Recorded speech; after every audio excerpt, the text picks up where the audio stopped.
So we're going to spend the next couple of weeks talking about seeds, and we're gonna and because I thought it'd be fun. Really, there's no reason other than that, but it's a good enough reason because I get to pick. All right. So so today we start with this parable, and Jesus.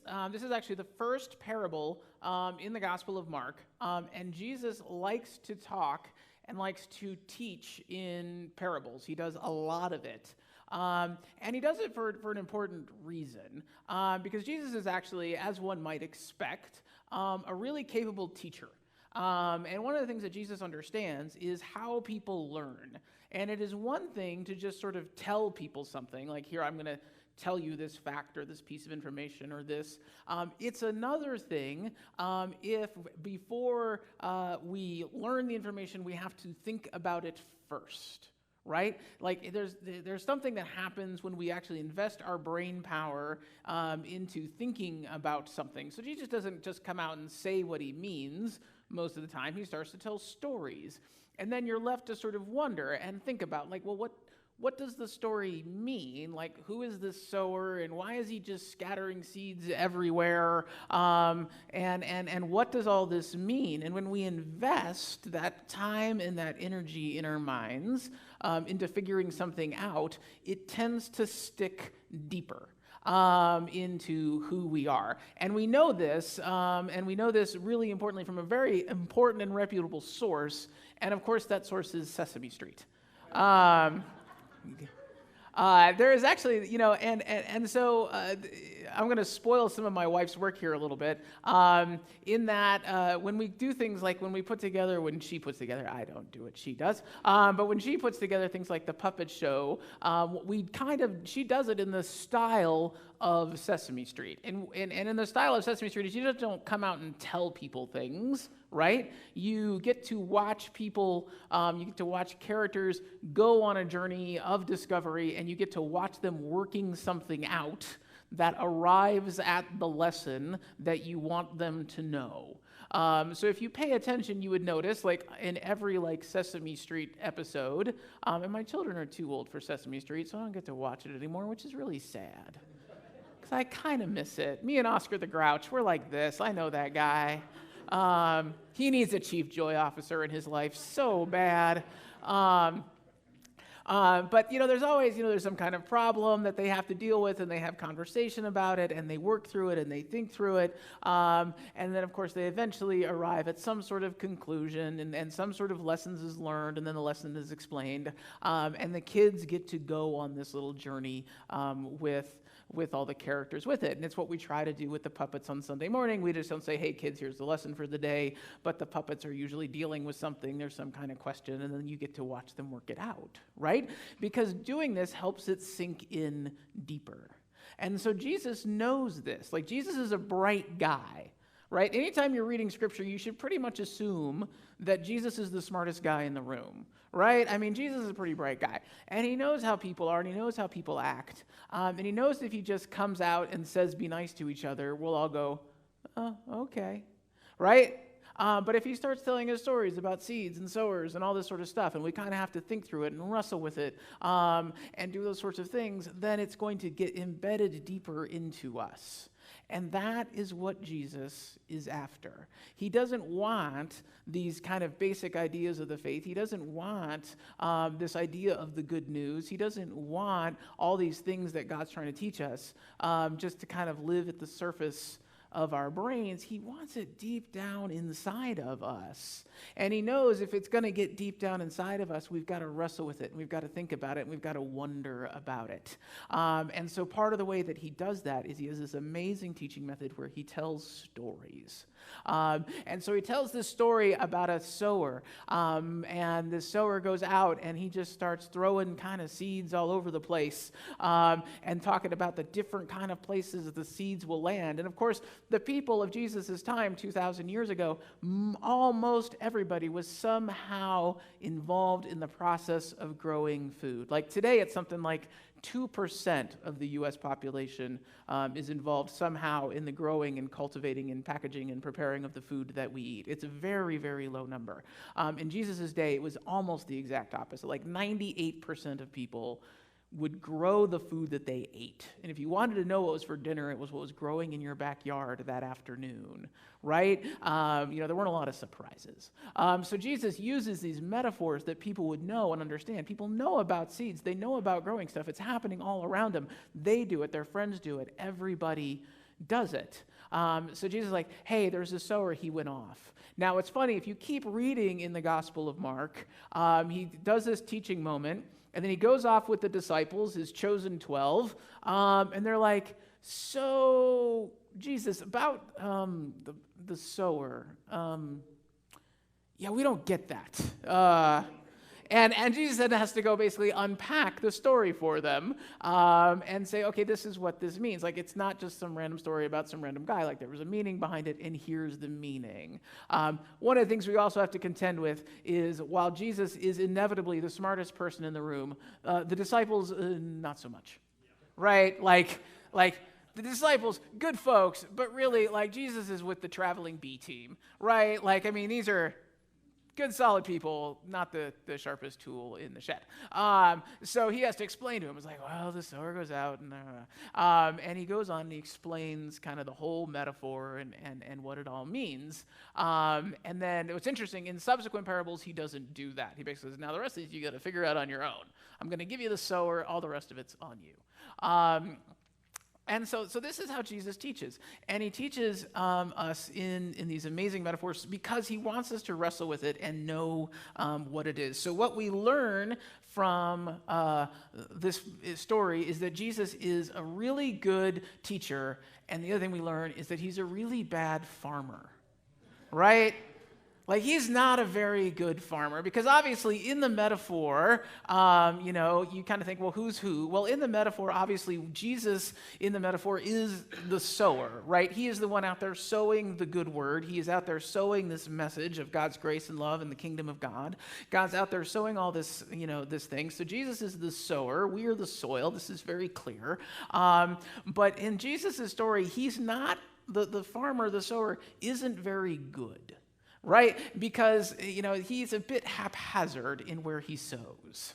Now, we have a garden plot in in the back, and I mean my wife. I don't mean this to all be about you. Sorry, sweetheart. It just seems to be how it's working out.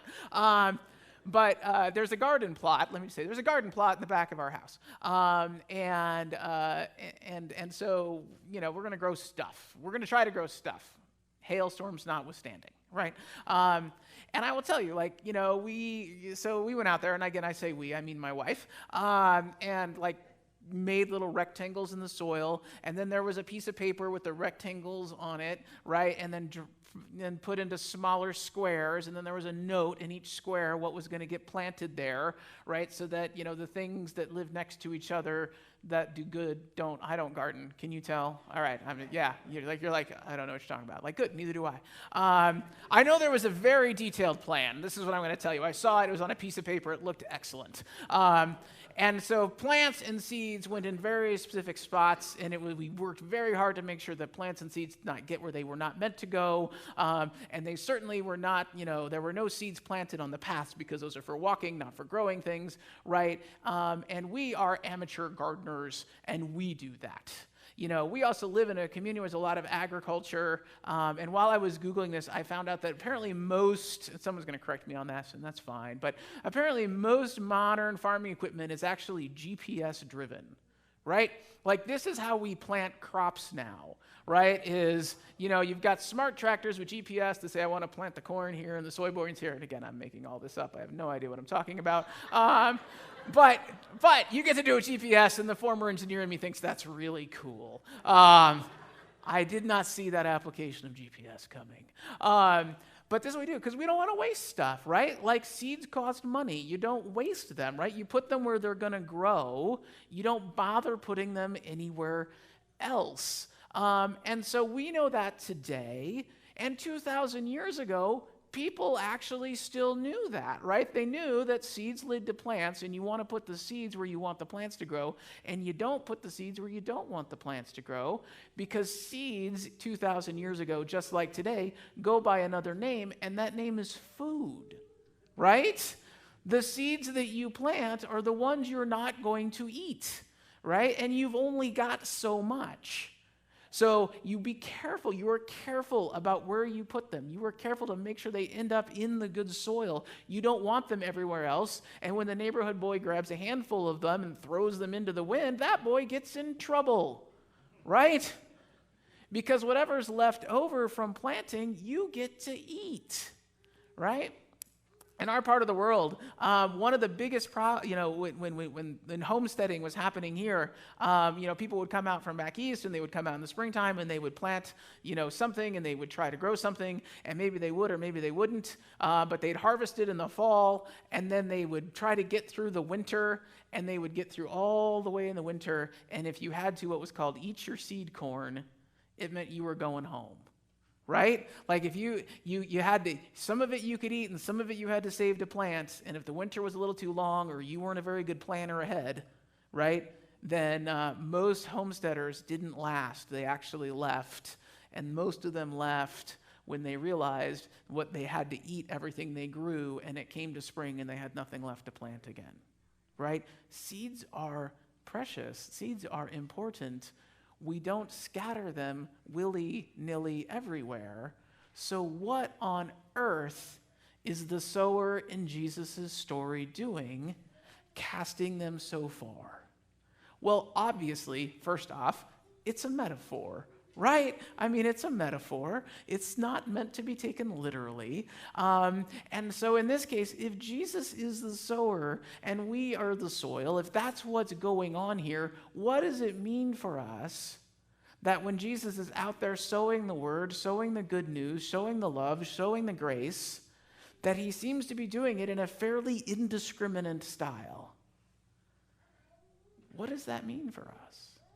It means that no matter where we are, it means no matter where we've been, it means no matter how we enter these doors, God is going to try to reach us with good news.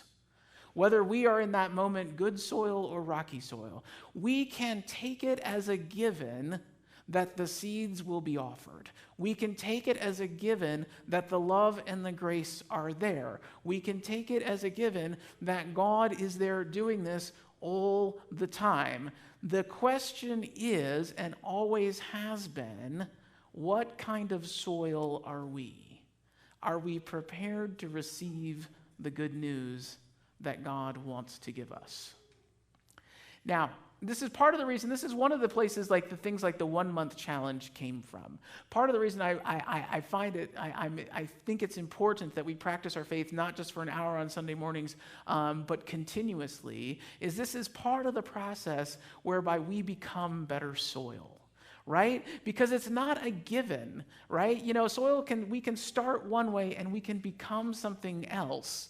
Right? Like you can take the rocks out of the soil. We know that. We did it in Belize, and they're really heavy, right? Those stories are coming. But it's not a given that we're stuck in one place, right? Our soil can be made better. So that's where things like the 1 month challenge come from. This idea that we need to have a faith that we practice is we understand that God's grace and God's love is all around us. The question has always been and will always be, how eager and willing are we to receive it, right? So, we're not there yet. All right, hold on.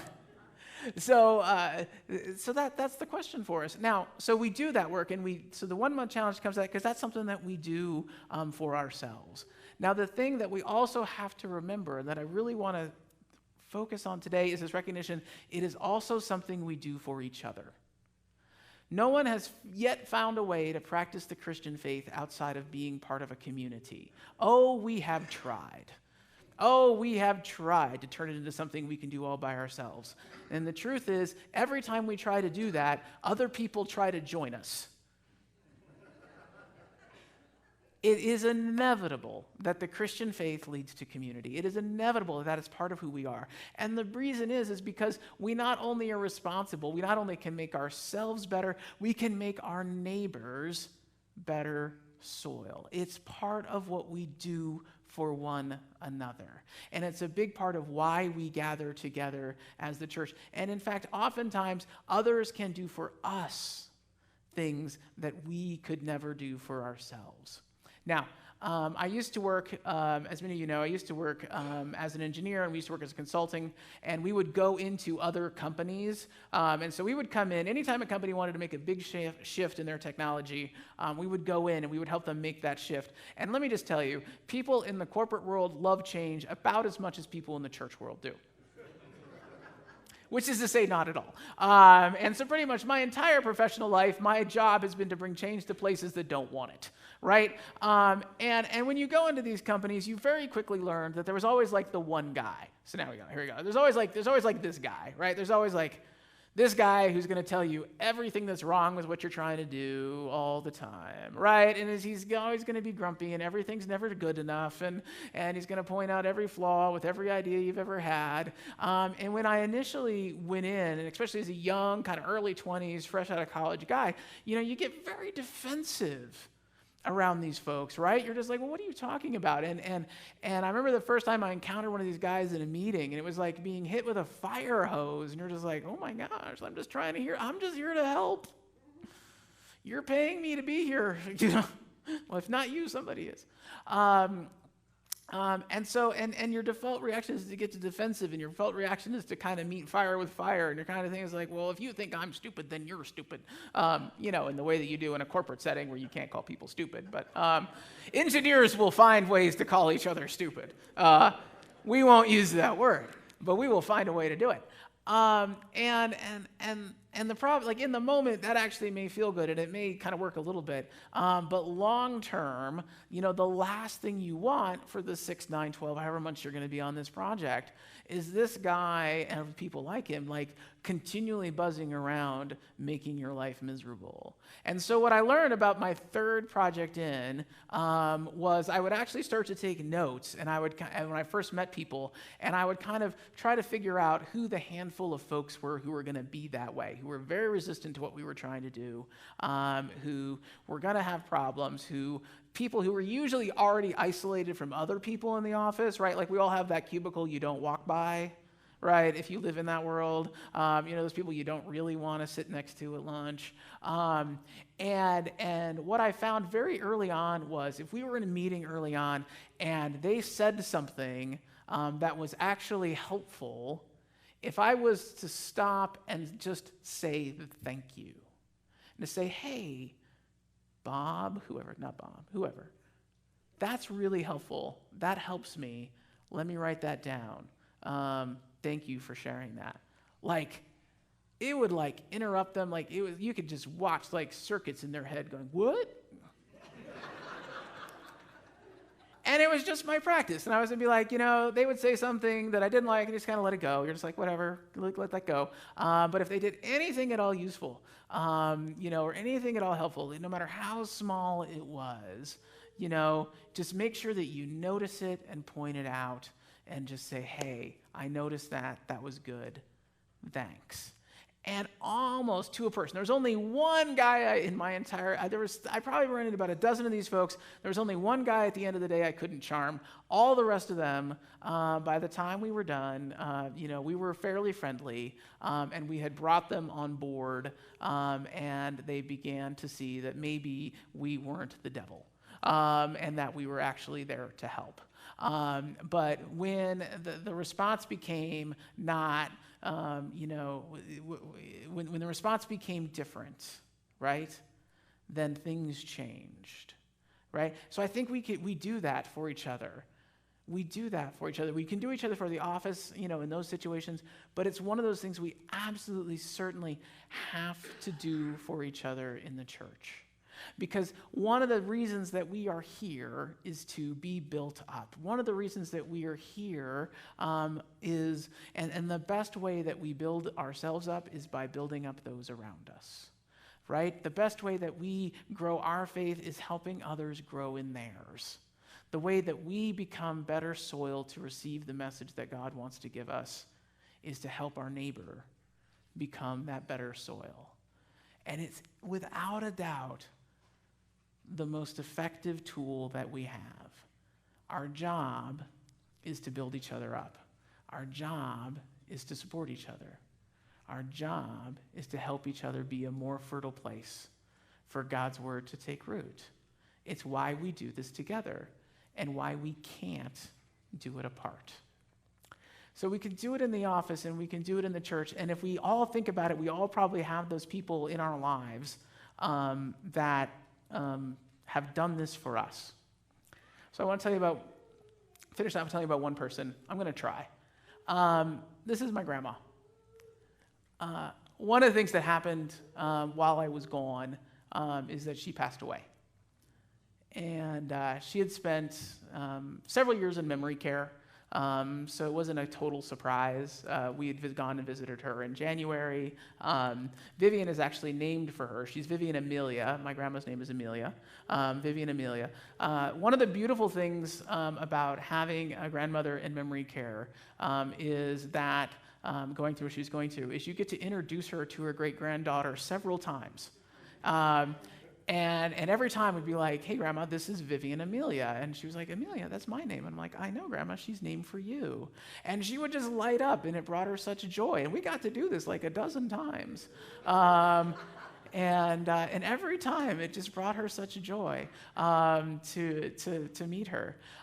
So we visited in January, and she seemed to be doing okay, but not great. So when we were driving a couple of Tuesdays ago up to Billings for annual conference, we got word that she was in hospice care, and my sister went to be there, and we have a lot of family who live in the area, and then we got word a couple of days later that she had passed. And a friend of mine, now I will tell you, if you announce that you've lost your grandmother to a room with 600 clergy, they're all going to say very nice things, right? And a friend of mine took me out to lunch the next day, and he's like, just tell me about your grandma. And it was one of those moments where there are people sometimes in our lives, there are relationships in our lives that are always there, that we know are important, but until we stop and reflect on them, we don't quite realize how important they are, right? We don't quite realize where throughout our lives they've been helping us till our soil. And it's not sometimes until we reflect back later, and unfortunately a lot of times it's not until we reflect back after they're gone, that we really recognize that happened.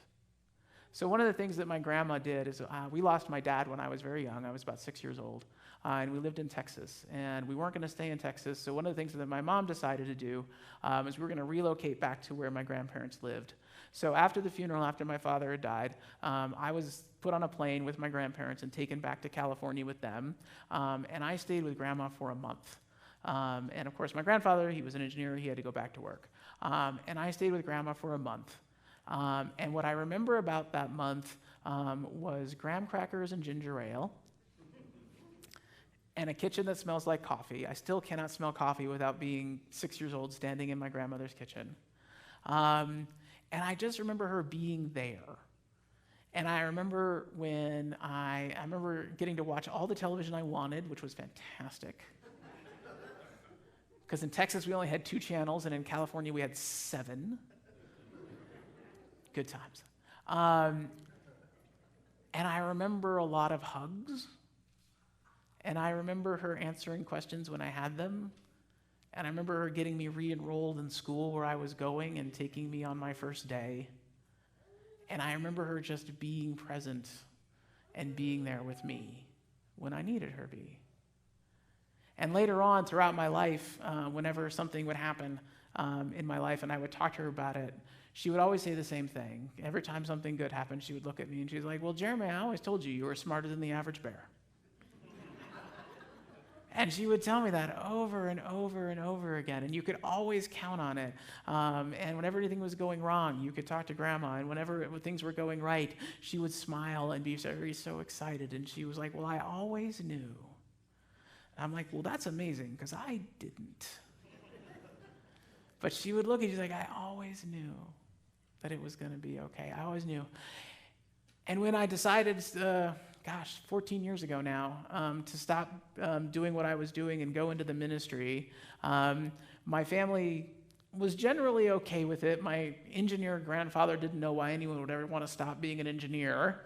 But I remember going to talk to my grandma.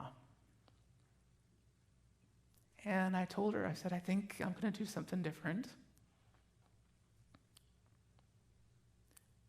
And she looked at me and she said, I'm so proud of you. And your great-grandfather, her dad, who was a big-time Methodist back in Ohio, would be so excited to have a Methodist pastor in the family. And though everyone else tried, only my grandma really was able to muster that kind of excitement for what I was doing, that kind of support, and that kind of love. She gave me better soil. She made me better soil in a way I could never have done for myself. And I don't think anyone else could. This is what we do for each other. This is why we are here. We do it for our family. We do it for our friends. We do it for the people we are sitting next to in the pews. Because when we help others be better soil, we become better soil ourselves. Because God is out there, recklessly sowing seeds hither, dither, and yon, waiting and wanting to bless us, waiting and wanting for us to experience the love and the grace that we've been offered, praying and hoping against hope that we will become the soil we're able to receive it. So let us do that for each other. Let us take on that challenge. Let us be the people God needs us to be. Let us be Christ's hands and feet for one another. Let us be the good soil. Amen.